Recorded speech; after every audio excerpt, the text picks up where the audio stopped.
Passport অফিসের সামনে সকাল থেকেই মানুষের দীর্ঘ সারি, হাতে কাগজপত্র নিয়ে কেউ লাইনে, আবার কেউ বসে গুনছেন অপেক্ষার প্রহর। ভিড় ঢেলে সেবা নিতে ছুটছেন একের পর এক মানুষ, কিন্তু ঘন্টার পর ঘন্টা অপেক্ষার পরও অনেকের কপালে জুটছে না কাঙ্ক্ষিত সেবা।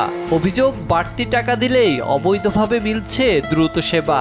আর এভাবেই দালালদের দৈরত্বে জিম্মি হয়ে পড়েছেন সাধারণ সেবাগ্রহীতারা। দৃশ্যটি সিরাজগঞ্জের আঞ্চলিক পাসপোর্ট অফিসের। ফরম জমা, আঙুলের ছাপ ও ছবি তোলার জন্য দীর্ঘ সময় অপেক্ষার পরও অভিযোগ, নানা অজুহাতে ফিরিয়ে দেওয়া হয় অনেক সেবাগ্রহীতাকে। অভিযোগ রয়েছে, এই দালাল চক্র গড়ে উঠেছে অফিসের আশেপাশের ফটোকপি ও কম্পিউটারের দোকান ঘিরে। নির্ধারিত ফির চেয়ে 2 থেকে 3 হাজার টাকা বেশি দিলেই মুহূর্তেই হয়ে যায় সাধারণ কিংবা জরুরি পাসপোর্টের কাজ। দালালের মাধ্যমে ফাইল জমা দিলে হয়রানিও কমে যায় বলে অভিযোগ সেবাগ্রহীতাদের। যদি ভুল হয় সবার কাছে টাকা বেশি নেয় এবং দালালের ধরতে হবে, আর না হলে হয়রানি হতে হবে।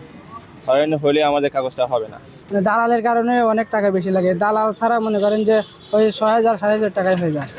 দালাল হলে টাকা একটু বেশি লাগে। দালাল ছাড়া করলে মনে করেন যে ওরা এই সমস্যা এর জন্য মনে করেন যে টাকা বেশি দেওয়া দালালদেরই করছে।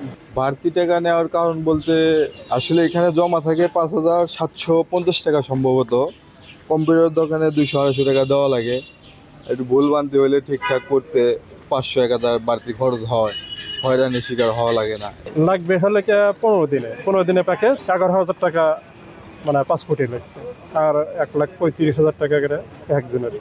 তবে দালালদের সঙ্গে যোগসাজশের অভিযোগ নাকচ করেছেন পাসপোর্ট অফিসের সহকারী পরিচালক মুন্তাকিম মোহাম্মদ ইব্রাহিম। দালালদের বিরুদ্ধে নিয়মিত কঠোর ব্যবস্থা নেওয়ার আশ্বাসও দেন তিনি।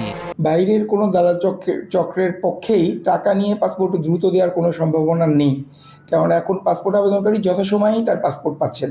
আবেদন জমা হলে তার পাসপোর্ট পেতে দেরি হচ্ছে না।